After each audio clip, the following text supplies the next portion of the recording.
Friends, अब देखते हैं ये जो सेकंड पार्ट बचा था वो अभी यहाँ पे आ रहा है आपके लिए। Chapter 1 heredity and evolution. Question number 5, define heredity. Heredity को डिफाइन करना है और एक्सप्लेन करना है the mechanism of heredity changes. Okay, answer है the process of transfer of physical and mental characters from parents to the progeny is known as heredity. सबसे पहले heredity का यहाँ पे डेफिनेशन दिया गया है। Through heredity, variations between individual can accumulate and cause species to evolve by natural selection. Next point है, due to this, some of the characters of parents are transmitted to their offspring. तो इसके वजह से क्या हो जाता है, कुछ कैरेक्टर्स पेरेंट्स के जो है उनके नेक्स्ट जनरेशन में आ जाते हैं। However sometimes sudden changes occur in the genes. लेकिन कभी कभार क्या हो जाता है, इन जीन्स के अंदर अचानक से कुछ चेंजेस आ जाते हैं। नेक्स्ट पॉइंट है point number 4, two of main mechanism of heredity changes are mutation and natural selection. तो दो मेन जो है मैकेनिज्म है हेरिडिटी चेंजेस के, एक जो है म्यूचुएशन, दूसरा जो है natural selection. Mutation are changes in a genetic sequence. क्या मतलब म्यूचुएशन का, जेनेटिक सीक्वेंस में चेंजेस आना, and they are a main cause of diversity among the organisms. Next point, these changes occur at many different level and they can have widely differing consequences। तो ये जो changes है काफ़ी अलग अलग level पे होते हैं और जो है इनके परिणाम भी जो है काफ़ी अलग अलग होते हैं। Evolution acts through natural selection whereby reproductive and genetic qualities that prove advantageous to survival prevail into next generation। Natural selection lead to an evolutionary change when some individual with certain traits in population have a higher survival and reproductive rate than other and pass on these inheritable genetic feature to their offspring। Okay, अब next question देखते हैं, define vestigial organ. Vestigial organ क्या होते हैं, कौन से होते हैं, किसको कहा जाता है vestigial organ. Write names of some vestigial organs in human body. हमारे अंदर कौन से ऐसे वेस्टिजियल ऑर्गन्स है जो हैं बट जिसका काम कुछ भी नहीं हम लोग लेते हैं, जिनसे कोई काम नहीं लेते हम लोग, बट हमारे बॉडी में वो हैं, ऐसे कौन से वो ऑर्गन हैं। And write the names of those animals in whom some organs are functional. लेकिन वही चीज़ दूसरे एनिमल्स में जब होती है तो वो उनके लिए फ़ायदेमंद होती हैं, ऐसे कौन सी चीज़ें हैं। आंसर इसका, डिजनरेटेड और undeveloped useless organs of organism are called as vestigial organs. ऐसे ऑर्गन जो यूजलेस हैं उसको वेस्टिजियल ऑर्गन कहा जाता है। In living organism sudden development of new tissues और organs for living in changing environment is not possible. Instead, existing organs undergo gradual changes. Mostly, a specific structure in the body is useful under certain situations. However, same structure under different situations may become useless or even harmful. Such organs begin to degenerate as per the principle of natural selection. तो ऐसे organs जो है क्या हो जाते हैं, degenerate हो जाते हैं। These organ do non functional in a certain organism में be functional in the other organism. ये ऑर्गन हम कुछ एनिमल्स के अंदर नॉन फंक्शनल है, काम नहीं करते, लेकिन वही ऑर्गन्स जो है दूसरे एनिमल में बहुत ही फंक्शनल होते हैं, बहुत काम के होते हैं। These organs indicate similarities in two different organisms providing evidence to evolution। इसका मतलब क्या होता है, एक तरह का सबूत भी पेश कर रहा है ये इवोल्यूशन का। ये दो अलग, ये जो ऑर्गेनिजम्स हैं, एक में काम कर रहे हैं, एक में नहीं काम कर रहे, ये भी एक प्रूफ है कि हम सब एक ही इससे बने हुए हैं। Examples of vestigial organs are appendix. Appendix सबके अंदर होता है। बहुत सारे लोगों में जब इस अपेंडिक्स की तकलीफ़ होती है तो देखो ऑपरेशन करके जो है अपेंडिक्स को जो है निकाल दिया जाता है। बोलते हैं ना कि अपेंडिक्स हुआ, अपेंडिक्स का ऑपरेशन था, है ना, उसका वो कीड़ा निकाला अपेंडिक्स का, पेट में बहुत दर्द हो रहा था। ये हमारे अंदर है, बट ये जो है हमारे अंदर नॉन फंक्शनल है। Okay. Tail bone, wisdom teeth, ये सारे जो है वेस्टिजियल ऑर्गन है। विजडम टीथ यानी अक्ल दाढ़ जो होती है सबसे लास्ट में जो आती है, हालांकि वो खाना वाना चबाने में काम को नहीं आती है, लेकिन हमारे अंदर है वो अक्ल दाढ़। मसल्स ऑफ एयर पेना, जो कान के जो मसल्स हैं वो, which are useless to human are useful in monkeys for moment of ear pinna. ये हमारे लिए कान के पिना जो है काम के नहीं है, बट मंकीज़ के लिए बहुत काम के होते हैं। Appendix which is useless to human being is useful and fully functional organism in ruminants. जैसे कि मैंने बताया आपको कि अपेंडिक्स हमारे लिए तो काम का नहीं है, लेकिन बाकी जो रूमिनेंट्स हैं यानी जैसे बैल भैंस वगैरह ये हो गए, रूमिनेंट्स हो गए, तो इनके लिए, इन जानवरों के लिए अपेंडिक्स बहुत ही काम की चीज़ है ना। अब आगे देखते हैं। Answer the following question. How are the heredity changes responsible for evolution. ये हेरिडिटी चेंजेस इवोल्यूशन के लिए कैसे रिस्पॉन्सिबल है, रिस्पॉन्सिबल फॉर इवोल्यूशन? तो इसका आंसर है point 1, living organism can produce new individual like themselves due to genes only. तो जो है लिविंग ऑर्गेनिज्म जितने भी हैं वो अपने जैसा सेम जो है एक लिविंग ऑर्गेनिज्म प्रोड्यूस करते हैं। किसके वजह से? जीन्स के वजह से, सिर्फ और सिर्फ जीन्स की वजह से। And some of the genes are transmitted to the next generation without any changes.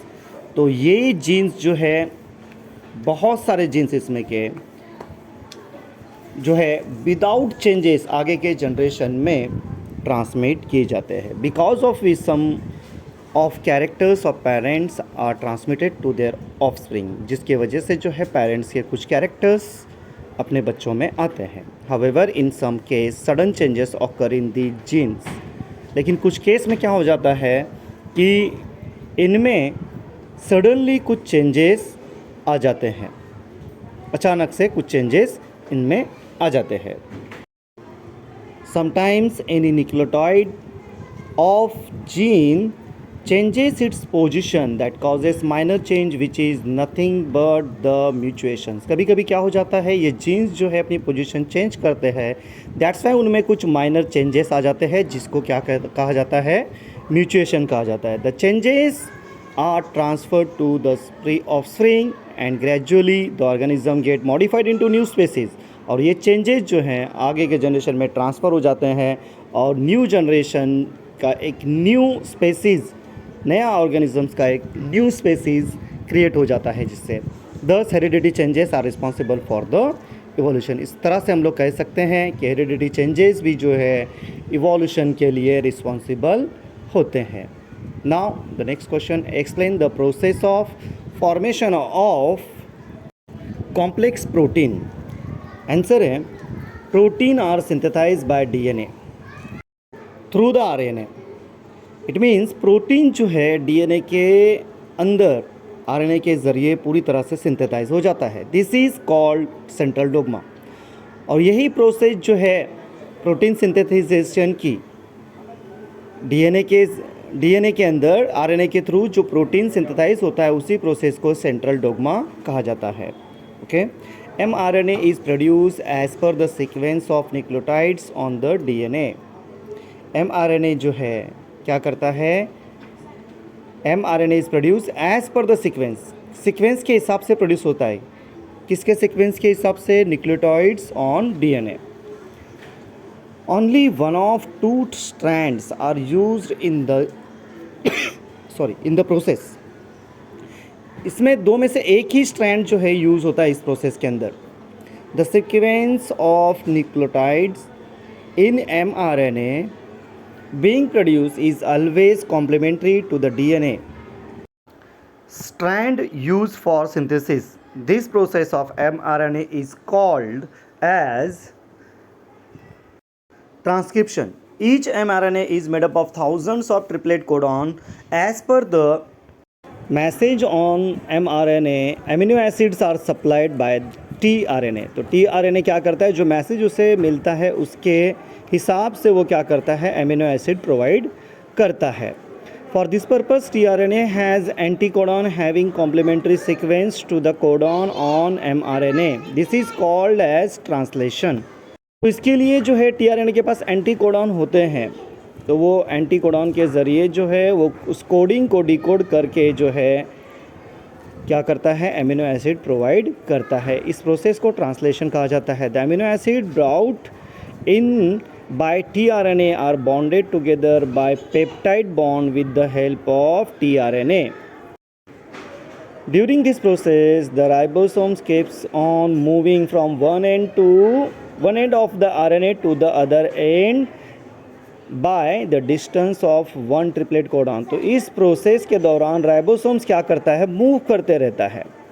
इस मूवमेंट को क्या कहा जाता है, translocation. This is called as translocation. Such many chains come together to form complex proteins. These proteins control various functions in the body of living organism and their appearance too. तो ऐसे कुछ चैन जो है, सच मेनी चैन्स कम टुगेदर, ऐसे chains जो है आपस में मिलकर जो एक कॉम्प्लेक्स प्रोटीन बनाते हैं.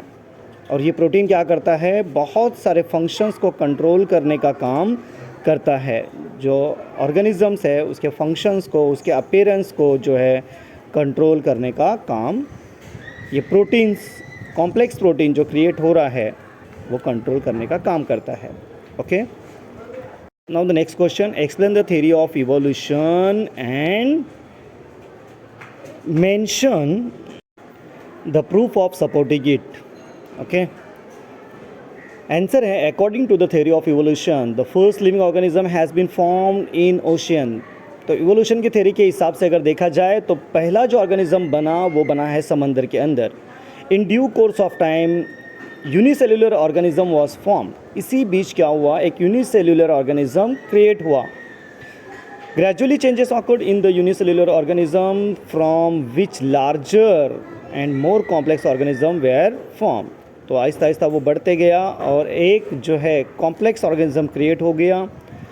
All the changes way slow and gradual. ये चेंजेस जो हुए इसको काफ़ी साल लगे, बहुत ही स्लो चेंजेस आहिस्ता आहिस्ता इसमें होते गए हैं. The changes and development in living organism had been all round and multi dimensional and this led to evolution of different types of organisms. Hence this overall process is called evolution, which is organizational. तो ये सारी process को क्या कहा जाता है, evolution process कहा जाता है. Embryological, paleontological and anatomical and morphological evidences contribute in providing the proof for evolution. तो बहुत सारे evidences हैं जो कि प्रूफ करते हैं इस evolution थ्योरी को प्रूफ करने के लिए बहुत सारे एविडेंसेस भी दिए गए हैं, जैसे कि पैलेंटोलॉजिकल है, एनाटॉमिकल है, मॉर्फोलॉजिकल है, ये सारे प्रूफ्स हैं. नेक्स्ट क्वेश्चन देखेंगे, explain with the example importance of anatomical evidence in evolution. तो एनाटॉमिकल एविडेंस का इम्पोर्टेंस बताना है इवोल्यूशन में. ओके, तो आंसर है human hand, cat 4 leg, horse 4 leg, patagium of bat, flippers of whale and birds wings are similar organs in different organisms that have similar bone structure but different function. अगर आप देखोगे कि इंसानी हाथ वगैरह, horse का या और बैट का, वेल का फ्लिपर वगैरह, ये सब का जो बोन का स्ट्रक्चर है वो सिमिलर है सबके अंदर. हालांकि काम सबका अलग अलग है. ओके, लेकिन स्ट्रक्चर अगर देखा जाए, उनके जॉइंट्स वगैरह अगर देखा जाए तो वो सेम है. Use of each of this structure is different in respective animals. However, there is similarity in human cat's 4-leg, flipper of pentagium, of structure of bones and bony joints in organ of each of those animals. This similarity indicates that those animals में have common ancestor. तो ये joint जो है ये बताते हैं कि हमारा एंसेस्टर जो है एक ही है, इस तरफ ये इशारा करते हैं। अब देखते हैं कैन यू टेल के कुछ क्वेश्चंस। ओके, आपके टेक्स्ट बुक पेज नंबर 1 पे ये क्वेश्चन दिया हुआ है, sketch and explain the structure of DNA and various types of RNA. Page number 1 के ऊपर इसका जो है डायग्राम आपको मिलेगा। उसका आंसर हम लोग यहाँ पे डायरेक्टली देखते हैं। डायग्राम मैं यहाँ पे दे नहीं रहा हूँ, डायरेक्टली आपको जो है आंसर यहाँ पे मैं आपको एक्सप्लेन करने की कोशिश कर रहा हूँ और शॉर्ट में दे रहा हूँ वो आंसर, ठीक है ना। तो फर्स्ट पॉइंट है DNA is deoxyribose nucleic acid, full form दिया हुआ है डीएनए का, which is arrange in a double helix pattern and resemble the structure of ladder. कुछ इसका डायग्राम देखिएगा तो ऐसा लगता है कुछ एक लैडर जो होता है ना उस तरह से दिखता है, सीढ़ी जो होती है सीढ़ी की तरह। This helical structure of DNA was proposed by Watson and Crick. तो स्ट्रक्चर किसने बनाया है? वैटसन और क्रिक नाम के साइंटिस्ट ने बनाया है। In the DNA structure each strand is made up of many small molecules known as nucleotides. बहुत सारे मॉलिक्यूल से बने हुए हैं, छोटे छोटे बहुत सारे मॉलिक्यूल से ये डीएनए का स्ट्रक्चर बना हुआ है। उन मॉलिक्यूल्स को जो है न्यूक्लियोटाइड्स कहा जाता है। A nucleotide molecule consist of nitrogenous base, phosphoric acid and sugar. इसमें क्या क्या होता है? नाइट्रोजनस बेस, फॉस्फोरिक एसिड और शुगर मॉलिक्यूल्स होते हैं। There are 4 types of nitrogenous bases. 4 types के जो है नाइट्रोजनस बेसेस है, जैसे कि यहाँ पे दिया है एडेनाइन, ग्यूनाइन, थायमाइन और cytosine. Okay, RNA is a ribonucleic acid. It is made up of sugar, phosphate molecules and 4 types of nitrogenous bases such as adenine, guanine, uracil and cytosine. इसमें जो है एक यूरासिल जो है अलग है, पहले वाले में ग्यूनाइन है, इसमें भी ग्यूनाइन है और थेमाइन के बजाय यहाँ पे क्या आ जा रहा है? यूरासिल आ जा रहा है। ओके, इतना इसमें फ़र्क है। There are mainly 3 types of RNA। 3 तरह के जो है RNA होते हैं, such as mRNA, rRNA, tRNA। कौन कौन से हैं वो 3 टाइप्स? mRNA, rRNA और tRNA। M for messenger, R for ribosomes और T फॉर जो है transfer. Okay, messenger RNA mRNA which is carries the information of protein synthesis from the genes that is DNA chain in the cell nucleus to ribosome in the cytoplasm which produce the proteins. Next, ribosomal RNA is a component of ribosome organelle which performs the function of protein synthesis. And tRNA का काम क्या है? Transfer RNA, transfer the amino acid during the protein synthesis. Okay, ये तीनों के काम भी यहाँ पे आपको बताए गए हैं। नेक्स्ट क्वेश्चन देखते हैं, explain the meaning of genetic disorder and give name of some disorder. Genetic disorder क्या होता है? ये पेज नंबर 1 पे आपके क्वेश्चन दिया गया है और उसके एग्जाम्पल्स भी उसके नाम भी बताने हैं और कुछ एग्जाम्पल्स भी। Genetic disorder are considered as a genetic problem which occur mainly due to abnormalities in genomes. ये वो चीज़ है, ये जीन्स के अंदर जब कोई प्रॉब्लम हो जाता है, एबनॉर्मलिटीज़ हो जाती है, तो ये इस तरह का जेनेटिक डिसऑर्डर सामने आ जाता है। Some genetic disorder are pass down from parents to offspring. तो ऐसे जेनेटिक डिसऑर्डर जो है पेरेंट्स से जो है उनके बच्चों में आते हैं through heredity, while some of them may be caused due to changes in genetic material. कुछ जो है जेनेटिक मटेरियल के चेंजेस के वजह से भी जो हैं और कुछ हेरिडिटी के वजह से भी जो है ये जेनेटिक डिसऑर्डर होता है। बिकॉज ऑफ वेंट्रिकल ऑफ म्यूचुएशंस के बारे में हम लोग पहले भी देख चुके हैं। Mutation may also occur due to severe cigarette smoking और ओवर एक्सपोजर टू रेडिएशन। ये म्यूचुएशंस होने की वजह भी यहाँ पे बताई गई है कि आप ज़्यादा स्मोकिंग अगर करते हो या ज़्यादा रेडिएशंस के एक्सपोजर में अगर आते हो तो ये म्यूचुएशंस हो सकता है जो काफ़ी हार्मफुल भी साबित हो सकता है। एग्जाम्पल्स के तौर पे देख सकते हैं सिकल सेल एनीमिया, और दूसरा Huntington's disease, Alzheimer's disease, Turner syndrome. ऐसे कुछ एग्जाम्पल जो है ये डिसऑर्डर के बताए जा सकते हैं। नेक्स्ट कैन यू रिकॉल है टेक्स्ट बुक पेज नंबर 3 पे, why did the huge animal like dinosaur become extinct. तो ये बड़े बड़े एनिमल जो थे पहले डायनासोर वगैरह, अभी क्यों ख़त्म हो चुके हैं? ये आंसर है dinosaurs were once the dominant species on the planet of the earth.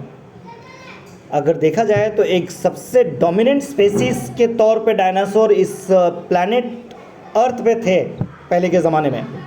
Prominent theory regarding the extinction of dinosaur is crashing of meteorites. तो एक काफ़ी जानी मानी थेरी है जिसके हिसाब से कहा जाता है कि मेटेराइट्स के टकराने के वजह से जो है ये सारे के सारे डायनासोर जो है ख़त्म हो चुके हैं। It is believe that meteorite crashing changes the climate condition so that dinosaur could not survive. ये जो मेटेराइट्स एक दूसरे को जो टकराए जिसकी वजह से क्लाइमेटिक चेंजेस हुआ, और उस वजह से जो है उस क्लाइमेट में ये डायनासोर अपने आप को सर्वाइव नहीं कर पाए, जिसकी वजह से वो ख़त्म हो गए, ऐसा इनका कहना है। The dust and debris from the crashing blocked the sun, which turned the cows, the wiping of the plants. और एक रीज़न है, this led to the death of plant-eating dinosaur, and without plant cattle, the meat eater were wiped out. इस तरह से जो है ये इसके कुछ रीज़न डायनासोर ख़त्म होने के। देखते हैं next question, what is the function of the appendix of our digestive system. Digestive system में ये अपेंडिक्स का काम क्या है? Appendix which is useless to human is a useful and functional organ in ruminants. इसके पहले भी हम लोग ने ये बात देखी है कि ये जो है अपेंडिक्स हमारे काम के लिए कुछ भी काम में नहीं आता है, बट रूमिनेंट्स जो हैं गाय बैल भैंस उनके काम में आता है। It is considered as a vestigial organ which function as a proof for evolution. लेकिन ये बहुत बड़ा सबूत है किसका? इवोल्यूशन का, कि हमारा इवोल्यूशन जो है एक ही एंसिस्टर से हुआ है। Human vermiform appendix was once use to store microbes that produce cellulose which digest plant cells cell wall for our primate ancestor, but in modern man it is useless. Digest करने के लिए जो है खाना वाना जो है जो खाते हैं उनके लिए काफ़ी इम्पॉर्टेंट है, बट हमारे लिए ऐसा वो कुछ काम में नहीं आता है। Next question, are our wisdom teeth really useful for chewing the food. ये जो हमारी अक्ल दाढ़ है क्या हमारे चबाने में वो काम आती है क्या? ऐसा क्वेश्चन है यहाँ। आंसर है wisdom teeth are considered as a vestigial organ according to the anthropologist. Anthropologist के हिसाब से विजडम टीथ जो है एक वेस्टिजियल ऑर्गन है हमारा, बट ये वेस्टिजियल है, बट ये काम में नहीं आता है। Are evolutionary answers to our ancestors diet. हाँ, पुराने ज़माने के जो एंसेस्टर्स थे उनके अंदर ये भले ही काम में आता था। Our ancestor relied on roots, nuts, meat, leaves that required more chewing power and thus they depend on wisdom teeth. हमारे जो एंसेस्टर थे वो क्या खाते थे? जड़ें खाते थे, कुछ नट्स वगैरह, मीट्स, पत्ते वगैरह, ये सब उनको चबाने में काफ़ी ताकत लगती है, तो इसलिए वो विजडम टीथ के ऊपर डिपेंड थे। The modern diet which include softer foods. लेकिन आजकल के जो फूड है वो कैसे हैं? बहुत ही सॉफ्ट फूड होते हैं। Along with the marvels of the modern technologies such as the fork, spoons and knives has made the need for wisdom teeth non existence. और आजकल के जो ये चीज़ें हम लोग जिससे खाते हैं, और जैसे कि स्पून हो गया, नाइव्स हो गया, ये सब कट करके वगैरह खाते हैं हम लोग, है ना, तो इसके लिए उसकी ज़्यादा ज़रूरत नहीं होती है। विजडम टीथ हमारे लिए कुछ काम का नहीं होता है। Therefore wisdom teeth are now consider as a vestigial organ that has become functionless due to evolution. तो अब ये फंक्शनलेस हो चुका है, because of which now they are not use for chewing food.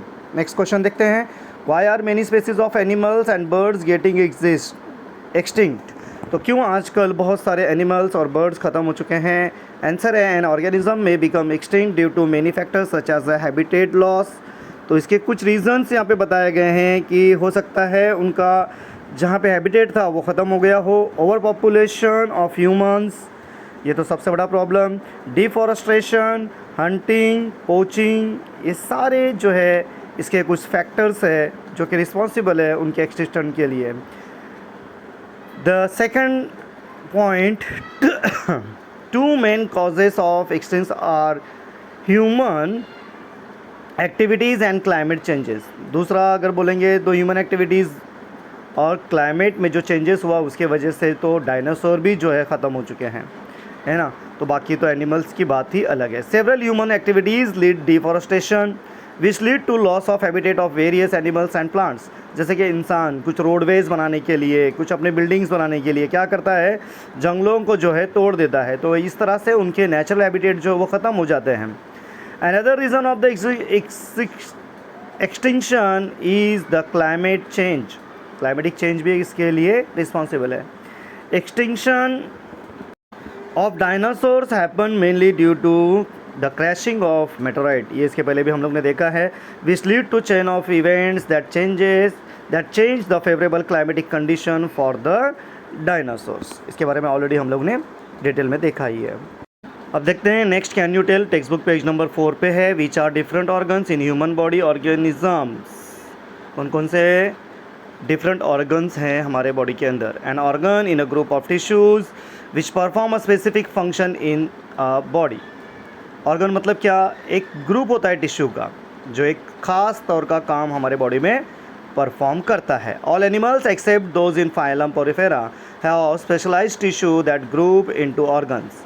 The organs are grouped into organ system on the basis of functions such as the nervous, it means brain, skeletal, immune, urinary, digestive, endocrine, reproductive, respiratory, circulatory, muscular and integumentary यानी skin का। तो आपको लिखा भी है यहाँ पे कौन कौन से किस काम में यहाँ पे आते हैं, ब्रैकेट में वो आपके इन्फॉर्मेशन के लिए दिया हुआ भी है। तो ये सारे ऑर्गन्स हमारे बॉडी में काम करते हैं। नेक्स्ट क्वेश्चन है, is each of organ useful to organism. क्या हर एक ऑर्गन हमारे लिए या किसी भी ऑर्गेनिजम्स के लिए यूज़फुल होते हैं क्या। पेज नंबर 4 पे आंसर है, ऑल ऑर्गन्स ऑफ ऑर्गेनिज्म में not be useful in living organism, sudden the development of a new tissues और organs for living in changing environment is not possible. Instead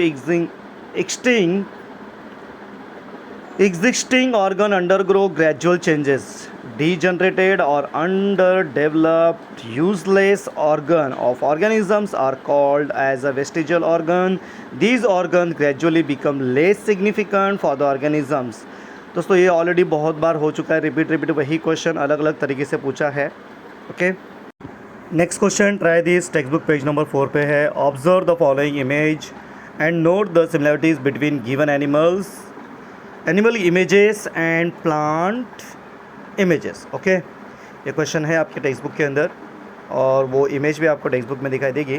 मैं directly यहाँ पे answer दे रहा हूँ। First point, various similarities in animals such as structure of mouth, position of eyes, structure of nostrils and ears, pinna and thickly distributed hair on body are seen in animals, whereas similarities in characters like leaf shape, leaf venation, leaf petiole etc. occur in the case of plants। तो बहुत सारे animals में भी और plants में भी यहाँ पे सिमिलरिटीज़ दिखाई दे रही है। किस किस बातों में है यहाँ पे दिया हुआ है, काफ़ी आसान है क्वेश्चन है ये। This indicates that there are some similarities in those group and hence it proves that their origin must be the same and must have common ancestor. ये सब सिमिलरिटीज़ बताने का एक ही रीज़न है कि ये बात ये प्रूव करती है कि हमारा एंसेस्टर जो है एक ही है। Now observe and discuss, page number 6 to 10 पे है। Observe the following picture and discuss the characters observe, duckbill, lungfish और पेरीपेटस। पेज नंबर 6 पे ये दिया हुआ है क्वेश्चन आपको। ये यहाँ पे इमेज मैं नहीं दे रहा हूँ, फोटो नहीं दे रहा हूँ, डायरेक्टली यहाँ पे मैं इसका आंसर ही आपको देने वाला हूँ। Duckbill platypus lays eggs like reptiles but shows relation with the mammals too due to presence of mammary glands and hairs। तो डकबिल जो है ये एक तो अंडे भी देता है और दूध भी देता है, तो दैट्स वाई ये जो है बर्ड्स के भी कैरेक्टरिस्टिक्स बता रहा है और एनिमल्स के भी कैरेक्टरिस्टिक्स बता रहा है, तो ये इसलिए कनेक्टिंग लिंक्स भी है, ये है ना। लंग फिश देखते हैं, perform respiration with the lung irrespective of being fish. Fish हालांकि जो है उसके गिल से सांस लेना चाहिए, लेकिन ये लंग फिश है, ये लंग से सांस लेती है। In peripatus characters like a segmented body, thin cuticle and parapodia like organs are present. Similarly, these animals show spatial respiration and open circulatory system, which is similar to anthropods. These animals indicate that mammals are evolved from reptiles and amphibians from the fishes. तो ये बात ये बताती है कि mammal जो है ये एम्फीबियन रेप्टाइल से और एम्फीबियन जो है फिशेस से बने हैं, इस बात का ये प्रूफ है।